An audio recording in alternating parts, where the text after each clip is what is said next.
Star Walker Studios presents Game Master's Journey, your multi-dimensional RPG podcast.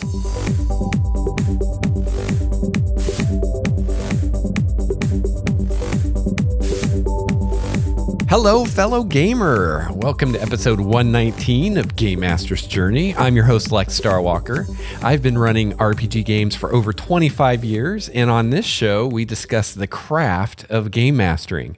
I share what I've learned over the years, and listeners and GMs like you add to the conversation and share their thoughts, experiences, and wisdom. My hope is that together we can become game masters truly worthy of the title. Today, I'll pull in some listener feedback to guide a discussion on the expansion of the city of Elandria and the planning stages of my first campaign in my homebrew world of Primordia. But before we get into that, I have some feedback on the last episode, episode 118. And before we get into that, I want to tell you about a future topic I'd like to discuss on the show. Now, a lot of us are pretty busy people, and it can be challenging to find time on a regular basis to get together with your friends and devote a few hours to playing a tabletop RPG. And I'm looking for ways that you've tried and been successful with to extend the gaming experience beyond the table, whether that table is a physical table or a virtual table, and beyond your scheduled sessions. So I've made a post in the Google Plus community for Game Master's Journey, and I'll have a link to that post in the show notes for this episode at starwalkerstudios.com if you would like to weigh in with any thoughts and ideas on ways to engage your players in between sessions and ways to perhaps have some form of gameplay or interaction with the campaign in between sessions. I'm looking for any and all ideas here, but what I would especially like to hear is from anyone who's actually put any of their ideas in practice, and how did that go for you? For instance, one thing that I've always tried to do with campaigns that I've run online is encourage the players to use the forums on Roll20 or whatever we're using to have in-character conversations in between games and things like that. Unfortunately, I've had very little success with that. In years of doing this, there's probably been a handful of posts made by players, and they don't really go very far. And personally, I think a big part of that is that most people don't enjoy writing. I often joke there are two kinds of people in the world, writers and everybody else. And if you're a writer, then you enjoy writing. And if your GM wanted you to make a post in character, you probably would. But most people don't enjoy writing. And to get most people to do that is like pulling teeth. So what I'm really looking for is strategies that we can use to engage our players above and beyond the actual game session. Also, strategies for coping with players who are absent. So I don't want to take up too much of the episode today talking about it. So please go check out the post on Google Plus, and I explain more what I'm looking for there, and you can give me any ideas you have. So last week on episode 118 of Game Master's Journey, I was talking about this idea I've been kicking around of having this old magic in Primordia that goes above and beyond the system and mechanics of the game, that's in the realm of DM fiat, and basically allows the DM to have magic that can do whatever he wants that the players will never have access to. And on the episode, I kicked around the idea of what if that old magic is actually some kind of super advanced technology from a bygone age. So for me, the jury's still out on this. I haven't decided one way or another, but I did get some interesting feedback, including Josh's message here. So Josh Davis wrote in on Google Plus and said, "Great episode. My general thoughts on old technology are that it can be fun while done well, but far more care needs to be taken with it than with old magic. Magic can always be hand-waved as magic, but technology can introduce some complications because while you don't need to have specific mechanics, you might need to have some general ideas about how the technology works. For instance, are the portals actually wormholes? Do they have a power source of a physical or mechanical device? Is there anything maintaining the technology, or does it degrade over time? How do the force fields actually prevent magic? Now you might have to define how magic works because you have technology interacting with it. Old magic can be tied in with warlock Old One patrons or pre-god history, if there is such a thing in the world, or any number of other sources, but seems much easier to implement without having to think too hard about it. Think of an "it is that way because that is the way it is" type of thing. So thanks, Josh, for writing in with that. And I think those are all really good points and definitely things to consider. However, personally, I do think that you can hand wave technology just as much and just as easily as you hand wave magic. And you can still have that, as you put it, the "it is that way because it is that way" kind of mentality. The key here is that the technology I'm talking about, if I went this route, would be technology that's far beyond what we today as 21st century earthlings could comprehend. So this is technology that to us would seem like magic and be unexplainable. So for the average person in a D&D world, or even a learned person in a D&D world, it would be even more so unexplainable and seems like magic. But you're right, I might personally as a DM feel that I need to understand this technology better myself and understand how it works and what's behind it. But I would feel the same way about magic. This is part of this is I'm trying to figure out what is magic in Primordia? Where does it come from? What are its limits? What can it do? What can it not do? Things like that, because I much prefer magic that has a system to it. For instance, in Brandon Sanderson's writing, he's a big fan of system-based magic. So if you look at his Mistborn books, he has a magic system that is very well defined as far as what it can do, what it can't do, how it works, and things like that. Or you look at his, I believe it's called the Stormlight Archive, another series he's doing, has very different magic, but it's still very much, after you've read some of the book, okay, these are the things the magic can do. These are the things it can't do. This is how it works. And what having a system like that does, at least in writing or in fiction, is it allows you as the author to have the characters use magic to solve problems without it seeming like Deus Ex Machina. So to contrast, you look at magic, how it's portrayed in The Lord of the Rings, and there's no real system to it. We really have no idea what Gandalf can and can't do, what the limits are to his power. It's not defined, and maybe there's a system to it, or there was, but if there was, it hasn't been shared, and it's not something that you can put together. It seems very much like Gandalf can do whatever Tolkien wanted him to do, So he can do all kinds of stuff, like summon giant eagles to get him out of trouble, although he can't summon giant eagles to take him to Mordor for some reason. But that's not a topic for another day. But the problem with that kind of magic is it does feel very Deus Ex Machina, especially if a character in the story, like say Gandalf, is using the magic to solve problems.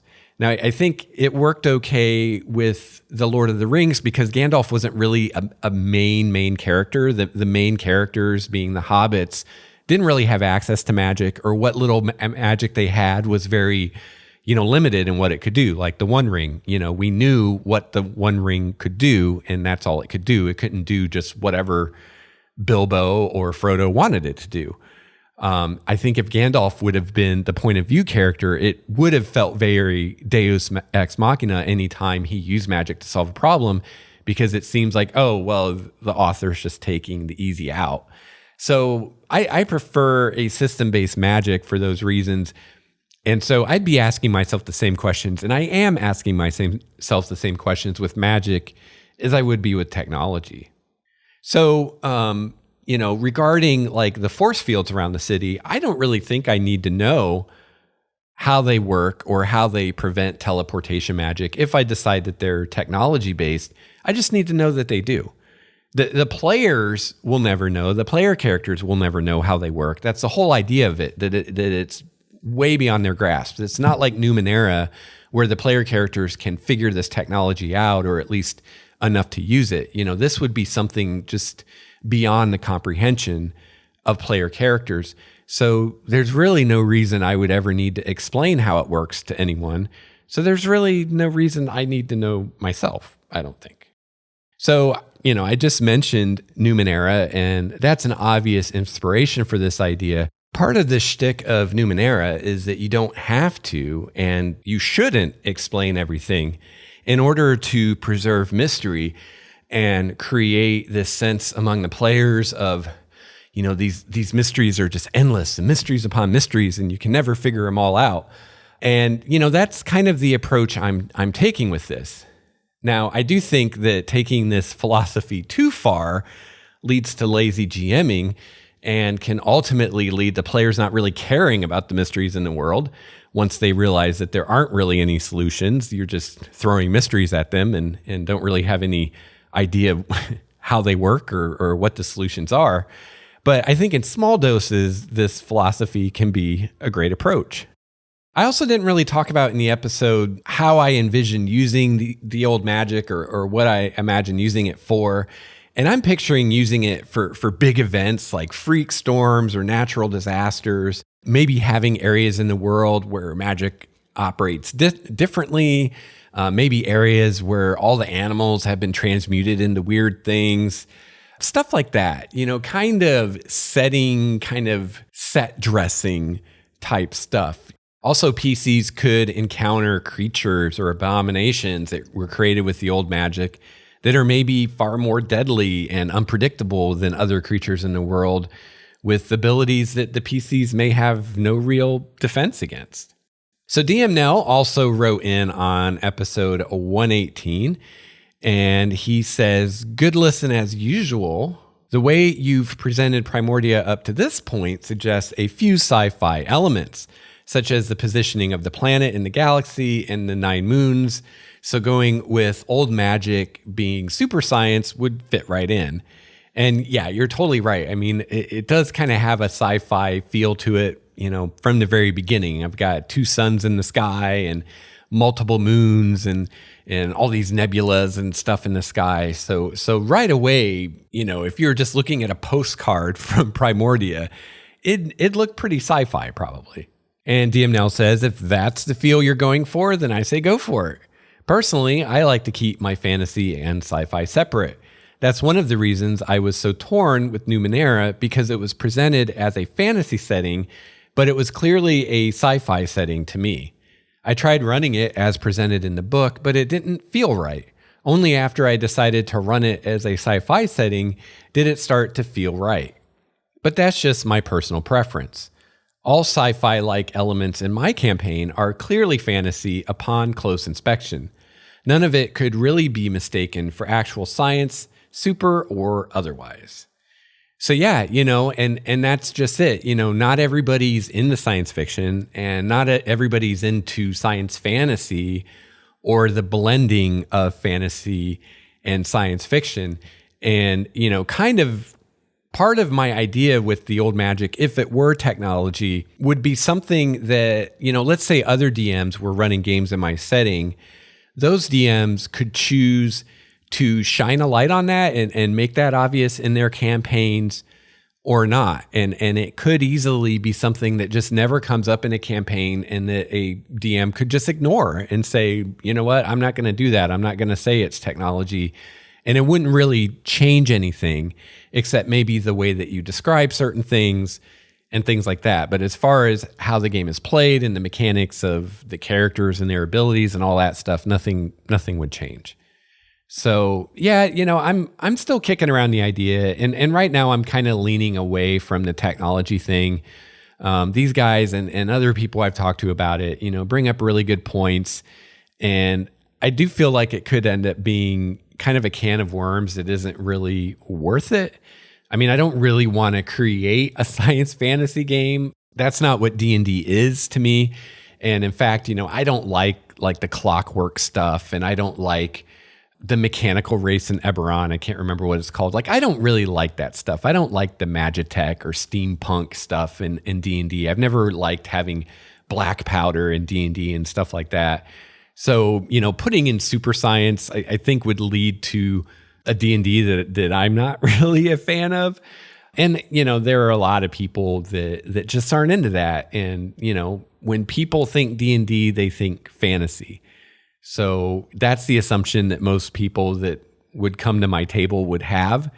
So, yeah. But it's a cool idea to think about, and it's something to consider for your world. You might come to a different conclusion than I have.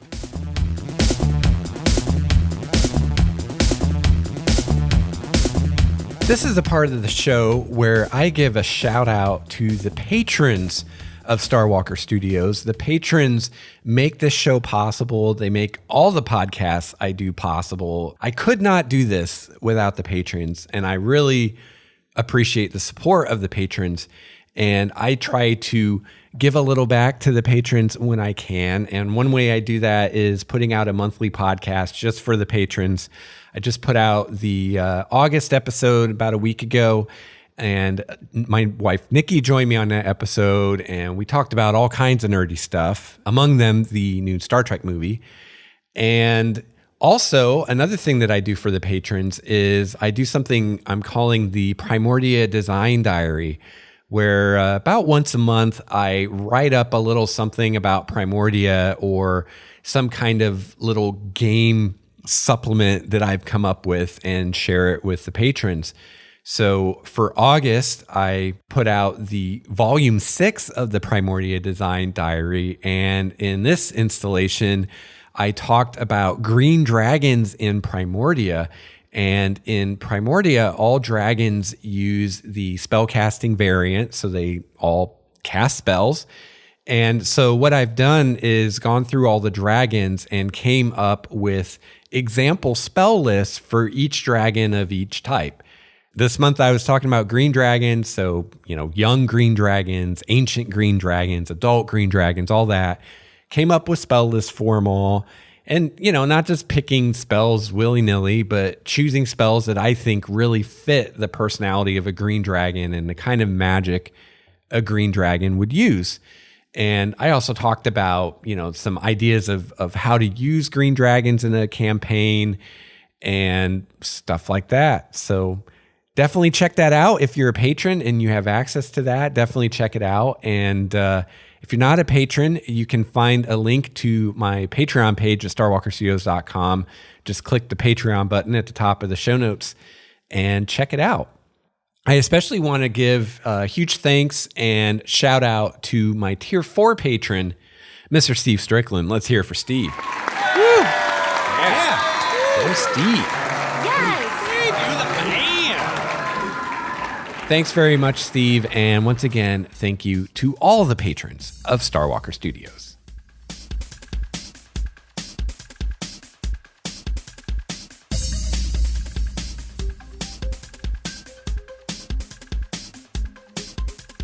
All right, so I'm going to be talking some more about Primordia today and responding to some feedback that I got that I thought would be a good discussion for world building today. So I got an email from David Howard who says, though I'm still playing catch up on Game Master's Journey, I'm now on episode 108. Based on some of the quote recent episodes, recent for David anyway, I had a few ideas and comments that I wanted to make on your world building. Obviously, you've considered some of the economic and political implications of Elandria and the portals, etc. My thoughts here are chiefly political. I tend to think in somewhat legal and political terms. Awesome, because I tend not to, I think. So this will be good.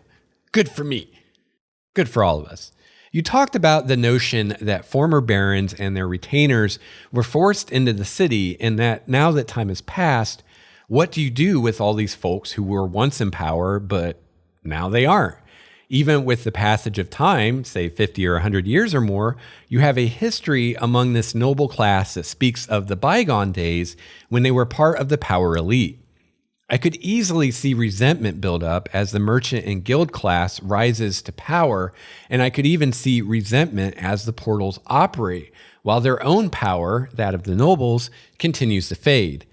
Couple this resentment with the idea that eventually the city of Elandria and its surrounding acreage will be outgrown by its population, and I could see one or more of the former barons, or their progeny more specifically, deciding to do something about it.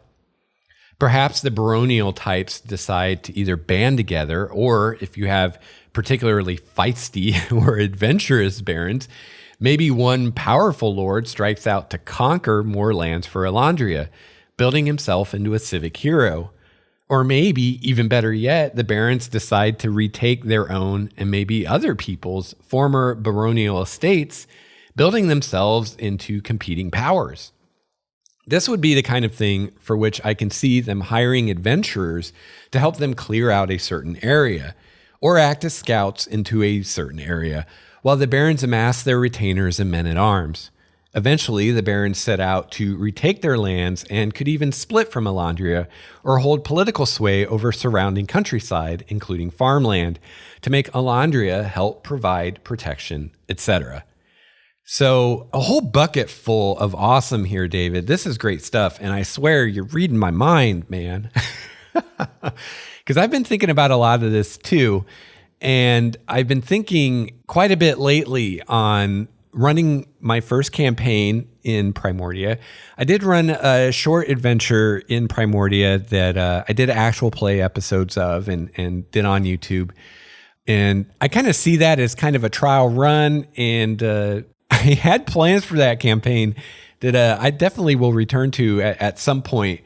But right now I've been kind of working on like a good introduction to Primordia campaign. Good for me as a DM to run, and good for players to play to kind of get a feel for, hey, this is how D&D works in Primordia. I've been giving this a lot of thought. And I've also been thinking about what kind of gameplay do I want in Primordia? You know, how is gaming in Primordia going to be different than gaming in the Forgotten Realms or Dark Sun or Eberron or whatever? And, you know, I'm kind of a grognard. I mentioned at the top of the show, I've been running D&D and other games for over 25 years now. So I remember first edition, I remember second edition, and I really wanted to go back to that. Now, I'm not really an OSR fan. I'm not a fan of D&D pre-first edition, and even first edition, there were parts of it that were a mess. I do think that the game overall has improved.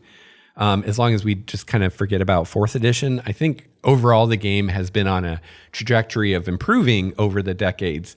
And one thing I like about fifth edition is how it's pulled in some things that I remember from especially second edition that I really liked, and kind of got rid of some things from third edition that I didn't particularly like. For instance, all the feat trees and whatnot.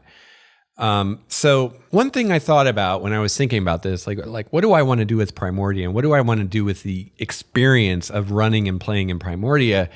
I thought, well, are there any other aspects from older editions of D&D that I really like that are maybe missing, or maybe I could bring to light more or put more emphasis on? And right away, I thought about strongholds and followers. So back in first and second edition, when you became, I believe it was ninth level, you could attract followers, and you could attract one or a few kind of higher level, kind of more badass, like squires, basically, and then a larger number of lower level, just grunts that followed you around.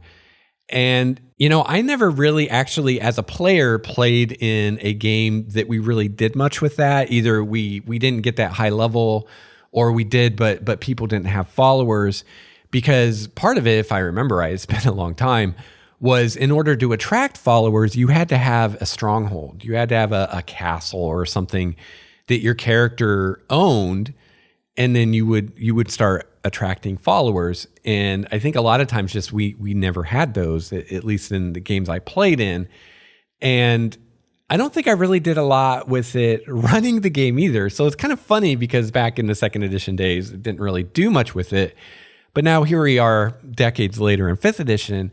And I'm like, I think the game is really lacking because there are no rules for attracting followers. There aren't really rules for having a stronghold or anything like that. So right away I thought, well, that would be a fun thing to do. I want to create adventures for Primordia, and I'm thinking about even publishing those for everybody. And I think that would be something really fun to do in Primordia, is bring back strongholds and bring back followers. Well, as I started thinking about it, I realized right away that I have a huge problem, because the world that I've created with these isolated cities protected by magic and people, travel from city to city via portals, it doesn't really lend itself to having strongholds unless you're going to have a stronghold within the city, which you could do, but it would remove a lot of the fun aspects of having a stronghold, which is, having to defend it from everything, basically. If your stronghold is a warehouse in the middle of Elandria, what is there really to defend it against? You're not going to have goblins raiding your stronghold or giants or dragons or anything like that. I mean, if you wanted to do a completely city-based political campaign and maybe you're defending your stronghold against rival gangs or something like that, yeah, you could do that, but that's not really the kind of campaign I want to play or run. So I was like, what am I going to do, right? I have these two things that don't fit well together. I want to have the player characters have the ability to get followers and have a stronghold. But at the same time, I don't really have a setting that is conducive to that. So that's actually part of what started this whole idea of Elandria wanting to expand and getting to a point where it's like, okay, we need to start reclaiming some of these lands that we lost. And, right away when I started thinking about, well, how could that happen or why would that happen? The obvious answer is population pressure, right? I mean, you have the population of Elandria and then all these refugees coming in from other cities and towns and villages and the countryside. So right away, the city has more people than it's used to, maybe more people than it can handle. And then fast forward a few years, and things could be pretty dire and something has to be done. So I've been thinking about this a lot, and here's kind of some of what I've come up with and kind of where I'm going with the first campaign that I'm in the process of coming up with right now for Primordia. So I'm thinking, as far as in the timeline of my world, I'm going to set my first campaign a few years after the retreat, which is when the humans retreated to a handful of cities protected by these magical force fields, and everything else has been pretty much lost. It's been a few years since that, and Elandria is in trouble. The city is packed with refugees from all over the former country that Elandria was part of, and finding food and space for everyone has been difficult, to say the least. In the beginning, the city coped with the food problem by planting fields in the cave system that exists below the city. So I think I've explained on the show before that the magical force field that surrounds Elandria is a sphere. And so it extends below the surface of the ground as far as it does above it. And so there is a cave system below the city, and a portion of that, at least, is within the perimeter of this magical force field. So what they've done is they've moved soil down into this cave system. Maybe they got it from outside of the city, or maybe they got it from the plane of Earth or some other prime material plane, who knows? But they got a bunch of soil from somewhere and kind of shaped these caves with magic so they can have these huge subterranean fields. And then they're using daylight spells, or the equivalent, to light the fields on a day-night cycle so the plants grow really well. And so they're growing a lot of food in these subterranean fields underneath the city. However, my thoughts is that after a few years of this, it's not enough. Or at the very least, the time when it's going to be not enough is imminent enough that people are like, we got to do something about this. Because remember, the population is going to continue to grow because people breed. And, you may still have occasionally people coming in from the hinterlands that are just now making it to the city, or maybe they tried to stick it out for a while and finally decided that they couldn't. And so there's still refugees trickling in even years later. So added to this problem of population pressure and food shortages is this friction that we've discussed a lot on the show between the noble and merchant classes. Many of the nobles had estates outside of Elandria, and they are now living inside the city without their lands and a lot of times without their vassals anymore that they had on those lands. Their wealth is often less than that of the now very successful merchant families who, because they're using portals to trade from city to city, are dealing with a lot less risk than they used to when they had to do wagon caravans and ships and things like that. So, the merchants tend to be more wealthy than the nobles, even the nobles that have lands within the city. And some of the families, the noble families, have maintained some security in their power through their ties to the royal family. But many other of the noble families are on very shaky ground right now. There's been talk of formally merging the noble and merchant classes into a single class. And if that is done, then the hierarchy of this new class will be determined by the wealth and influence of each family. So, of course, the merchants are really in favor of this idea because they're going to come out on top. And, some of the more secure nobles are also in favor because they're going to come out on top. But a lot of the noble families would kind of get shafted if the classes are merged, so they're against it. So we have this conflict going on. Also, adding to the mix, there's already been some merging of the noble and merchant classes through marriages between noble families and merchant families. So my idea is that at the time of this campaign I want to run, the city has reached this tipping point as the population is continuing to grow and pressure is building from just people packed in this area, and the food demand is getting beyond what they can manage. And it's building to a point where it's obvious to all the powers that be in the city that this can't go on. We have to do something. And basically, the city needs more arable farmland to provide food for everybody. And it just needs more space for homes and estates. And also, we have all these landless nobles who are creating a lot of problems, probably maybe becoming crime families, some of them, because what else are you going to do? So we need something to do with these nobles that no longer have estates.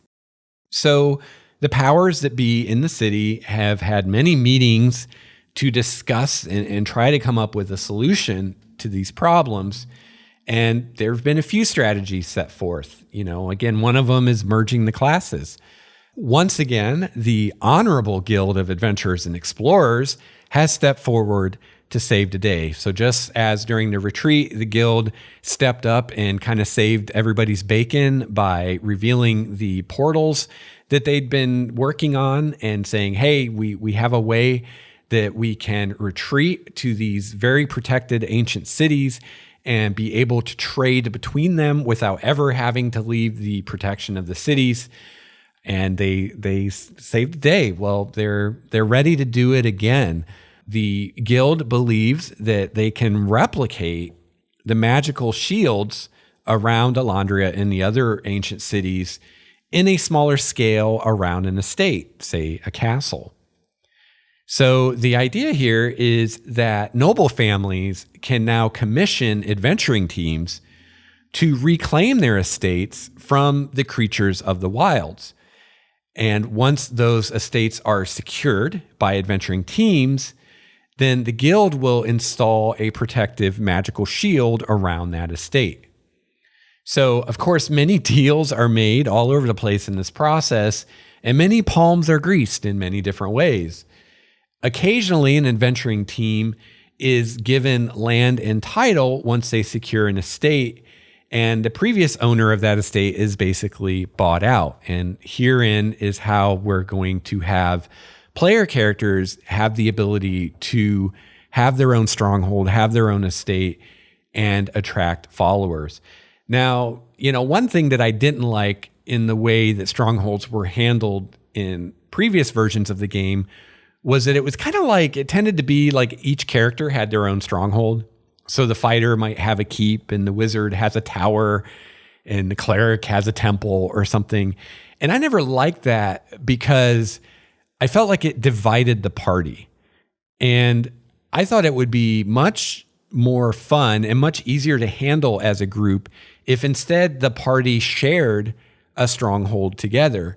So, when I actually write this campaign out and I design the stronghold that hopefully the player characters will liberate, I'm going to design it in such a way so that, there's a tower for the wizard, and there's a temple for the cleric, and there's maybe a grove for a druid or whatever. Or, of course, whatever the castle has will depend on the group of PCs that takes it to some degree. What does it need to have, kind of thing. But the idea is that the party shares a stronghold together, with each of them kind of having a part of the stronghold that's their domain, so that it just makes things easier logistically, I think. And in that way, they can defend that together as a group instead of each individual player character having to worry about his own stronghold off in different places. So the idea is, usually what happens is a noble family's like, we want to get our estate back.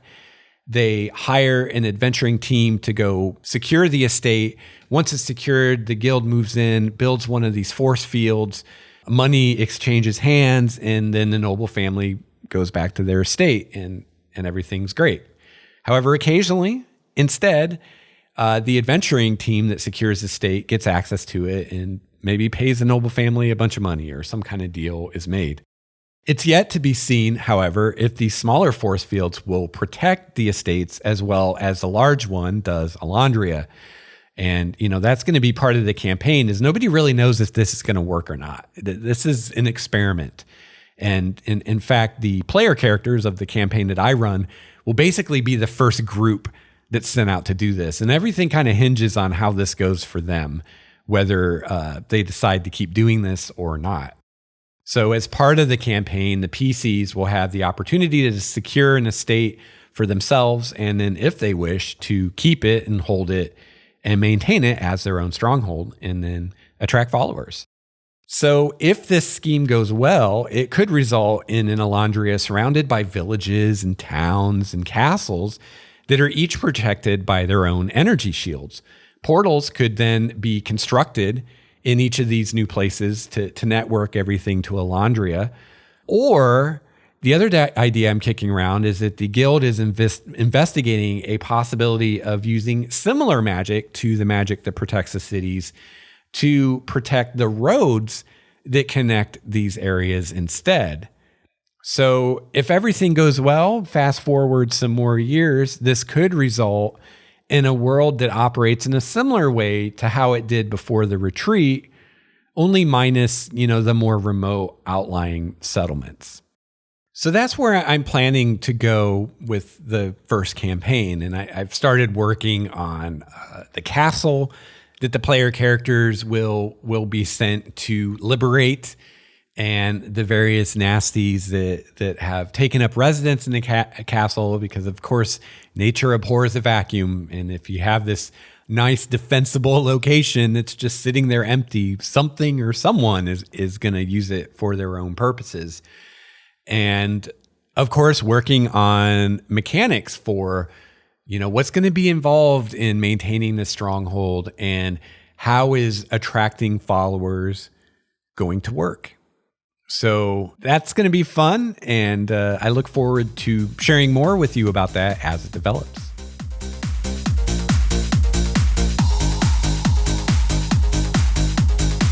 As I mentioned at the top of the show, this show isn't just about me sharing my knowledge with you and sharing my triumphs and fuck-ups with you, but it's also about you sharing your wisdom with me and with the other listeners. I'd love to hear from listeners of the show Whether you have a comment on a recent episode or any episode or a topic that we've discussed, or you have ideas for future topics of the show, or you just want to say hi, I'd love to hear from you.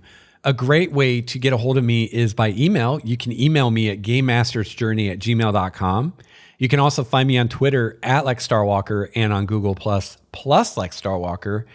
And the best place to go to find everything you need is my website at starwalkerstudios.com. You can find the show notes for all the episodes there with lots of links, including links to my Patreon page, links to my YouTube channel, and also you can find the other podcasts that I produce. Everything at your fingertips at starwalkerstudios.com.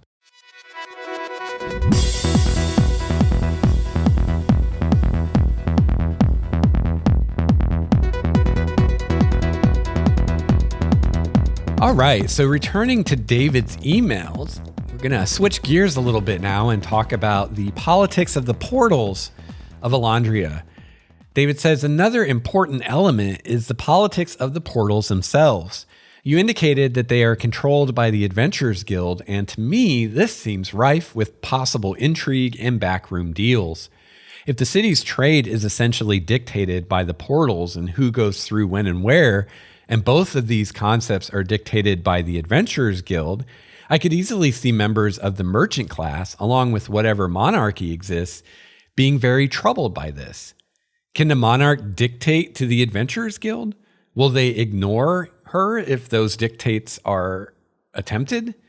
Does the monarch seize control of the portals in order to pull rank and gather power? How do the more successful merchants squeeze out smaller merchants from using the portals if, for example, they pay the Adventurers Guild to give some merchants more opportunities than others? Do other, maybe even less savory operatives in the city conspire with assorted groups within and without Elandria for their own nefarious purposes, including an overthrow of the city itself? Do the baronial types get pissed because no one is helping them reassert their own governmental interests? So that's great stuff, David. And I know that you're still catching up on the show. I think you said you're on episode 108 right now. So I don't remember exactly which episode I've discussed this before, but I have hit on this before. A lot of listeners are interested in the possible politics that could come about through this system of portals. Now, I'm planning for every city in Primordia to be very different. And right now I've been focused on Elandria. But as far as how it works in Elandria, my thinking right now is that the portals are located in a public square within the city. Another idea I'm considering is instead of having it be in an open square of the city, having it be in a publicly accessible section of the actual guild hall of the adventurers. And there's kind of pros and cons to both approaches. I haven't decided which to go with. But whichever way I go with, all citizens of the city have free access to the portals every day between sunrise and sunset. Basically, between sunrise and sunset every day, the portals are all open and everyone can travel through them whenever they want. Traveling through them is little more involved than traveling to another section of the city. So just like in Waterdeep or Baldur's Gate, you might have different areas of the city with a gate that you go through, and there might be guards at the gate and they might ask you your business, but that's about the extent of it. Well, that's the way it works with the portals. Those who are entering Elandria from a portal, so they're coming from the other side, are questioned by people guarding the portal, just like you would in a city in another world when you're approaching the outer gate of the city from outside the city. They're going to ask you, who are you? Why are you here? What's your business? That kind of thing. But those who are using the portals to leave Elandria are seldom questioned. Of course, they will be questioned most likely by officials of whatever city they're going to on the other side of the portal. And use of the portals is free. And again, this was an agreement made between the guild and the queen of Elandria during the retreat when these portals were constructed and when this all began.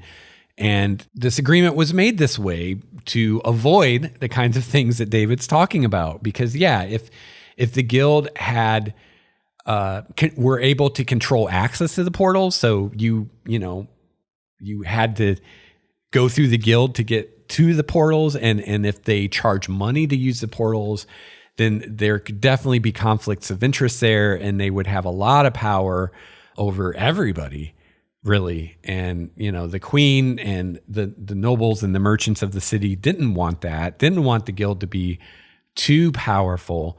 So in their effort to mitigate that, the guild had to agree that the portals would be accessible to anyone and everyone, and that they would be free to use without charge.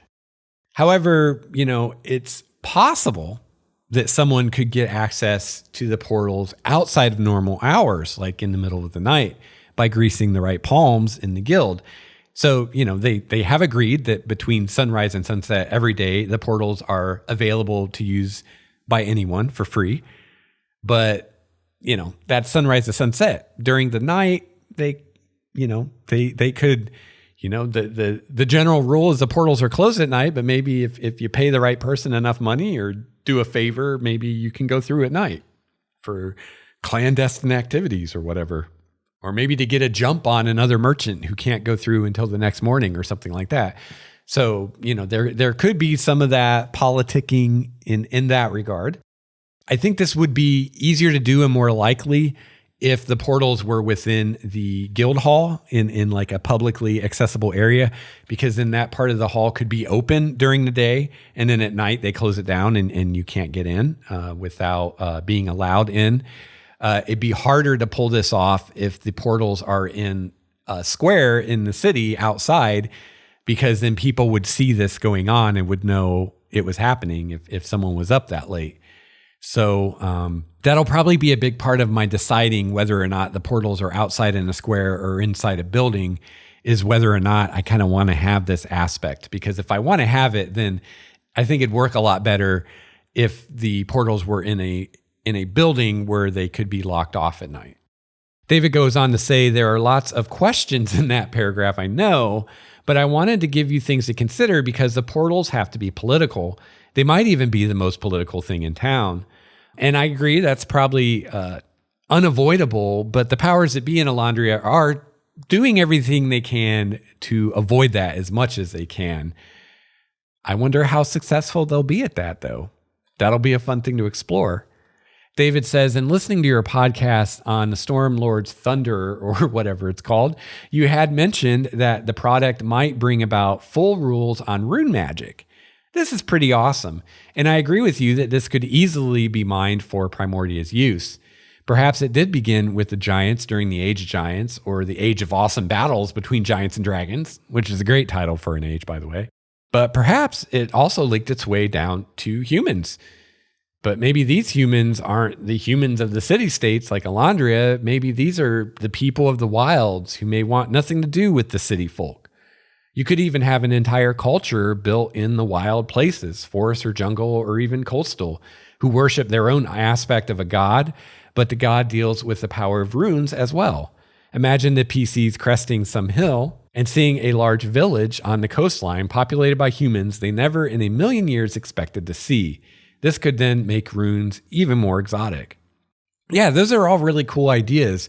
I definitely think that there are a few isolated groups out there in the world eking out an existence outside the cities. And that's definitely something I want to explore one day. I think that'd be a great basis for a campaign. But right now I'm focusing on Elandria. And David says, finally, I had a question about Primordia's oceans and rivers. Since trade is done through the portals and farming is generally done in land protected by walls or mythals, etc., what about the large river that runs near Elandria or the ocean that is just off the coast? Are there ships out there fishing or sent off to explore? So at this point in the world, trade on the river and ocean is pretty much non-existent. It's just too dangerous. Now, there used to be a lot of river trade and trade along the coast before the retreat. Elandria is on the coast and it's at the mouth of a large river. So before, the events of the retreat and people being ensconced within these protected cities, there was a lot of waterborne trade. but now it's just too dangerous. Using the portals is far safer, easier, and cheaper. So there's really no reason to take on the risk of taking a ship outside the protective field when you can just use a portal and it's going to be quicker and there's no risk. And also remember, there's no charge to use the portal. So again, there's really no motivation for a merchant to take on that huge amount of risk. There's no win condition there. So at this time, trade on the river and ocean is pretty much non-existent. Now, I have kicked around the idea of the guild coming up with a smaller version of the shield that protects Elandria that could be installed on a ship. It's basically something I thought about doing because I thought it would be cool, not because I think it makes a whole lot of sense. I'm not really sure why they would do that, but I would probably do that if I had a group of players that wanted to play a campaign like that. They wanted to play a campaign where they have an ocean-going ship and they're exploring on that. And if I had players that wanted to do that, then I would explore this.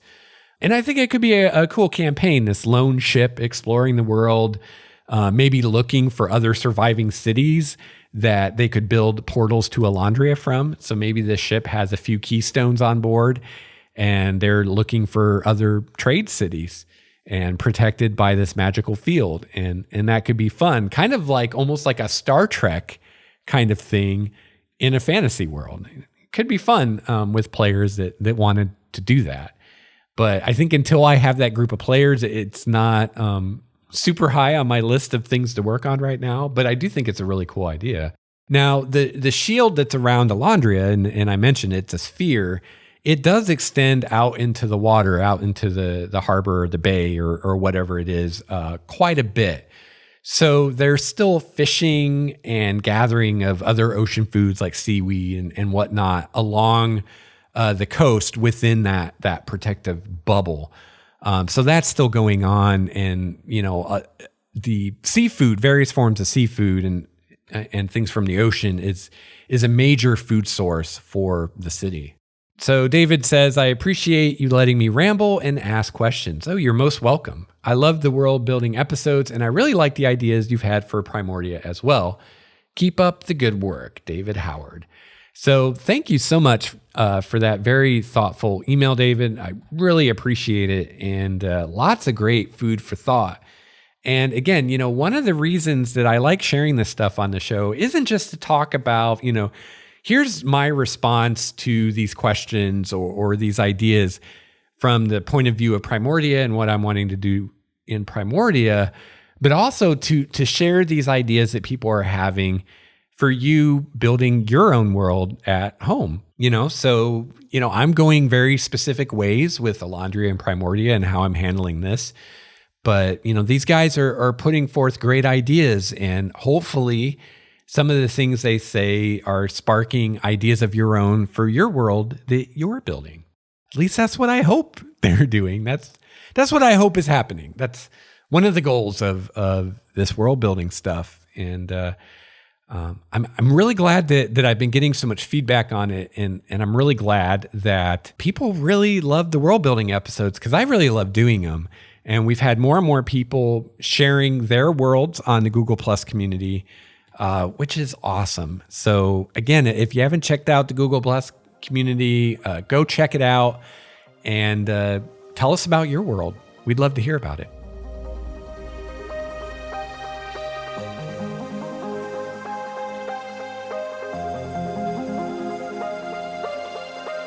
All right, well, that's going to wrap up episode 119 of Game Master's Journey. Again, I want to send a huge thank you to David Howard, DM Now, and Josh Davis for your feedback that has really propelled the conversation in this episode. Really appreciate it. Hope that I hear from more of you about this episode and about Primordia and about your worlds and world building in general, and also about gaming in between sessions and how can we engage our players when we're not all sitting around the table together. How can we keep players interested between games? Those times when maybe you can't play for a few weeks because everybody's schedule is crazy, things that you can do during that dead time as a group or individually to keep the story going and keep people's interest in the campaign high, ways to creatively handle player absences, things like that. And again, I made a post on the Google Plus community where I explain more about it, where you can share your ideas. And I hope to get lots of feedback on that and then do an episode and sharing the best that we as a group can come up with for ways to handle this. And another topic that I want to cover in a future episode is running games theater of the mind. And I have a post about that on Google Plus as well. But any of you that run games theater of the mind, any tips or tricks or advice you have for other GMs as to how to handle theater of the mind, how to do it well, how to explain combats so that the players know where everything is and what's going on and what they can and can't do, while at the same time not boring them to tears with long exposition and whatnot. Any tips or tricks that you use for anything from tracking where everybody is to initiative, whatever. I would love to do an episode on theater of the mind on how to do it better as GMs. I think even those of us that run a lot of theater of the mind, I'm sure that we can all learn new techniques to make the experience better for our players and or just make it easier for us as GMs so we don't have to work so hard. So again, you can email me, gamemastersjourney@gmail.com, or you can drop a comment into the Google Plus community for Game Master's Journey, and you can find a link to that in the show notes at starwalkerstudios.com. But if you have any ideas on any of these topics, please let me know. I'd love to hear from you.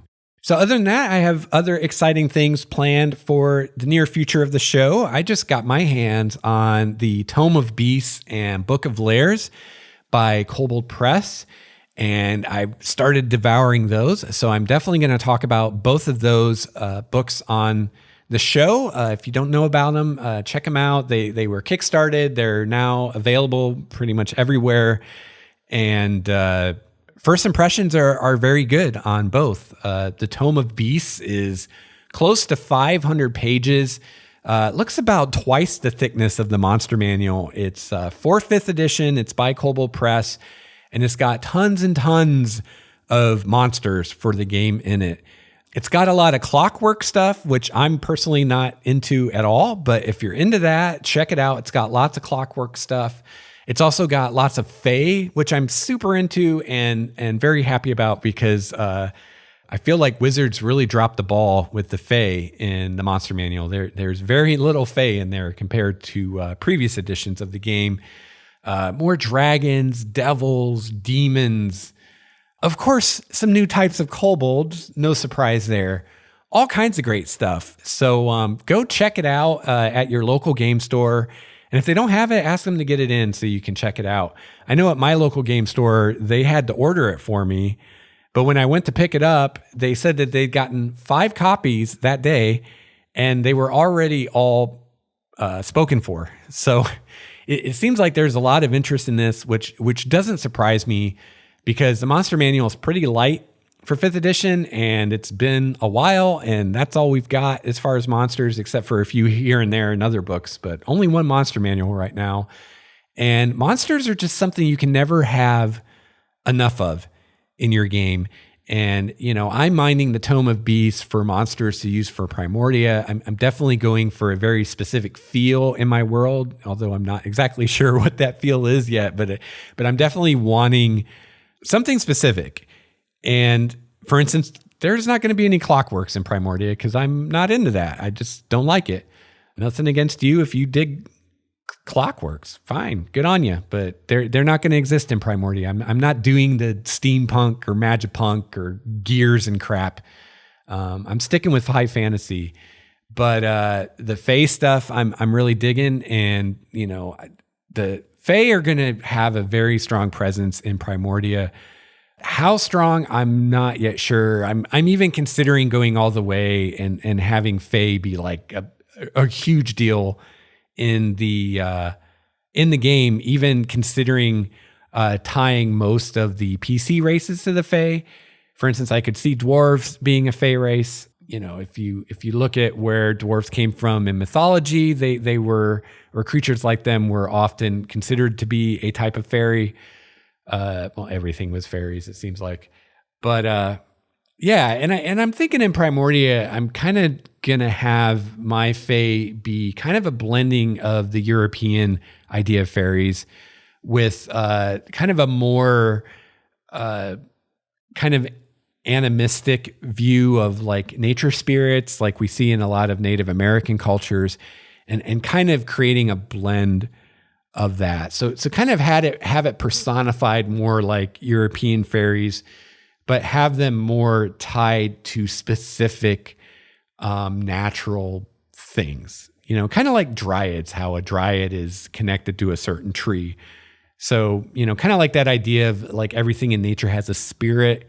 You know, where everything in nature in Primordia maybe has some kind of fae or some particular fae associated with it. So, you know, there could be an infinite variety of types of fae in Primordia. I'm working on another fae race. You know, I mean, elves are a type of fae or are descended from fae, but I'm thinking of, because I'm getting rid of gnomes and halflings, and I'm thinking of having a small race to replace them that's kind of almost like a pixie, like a small winged fae person of some kind that's going to be really good with arcane magic.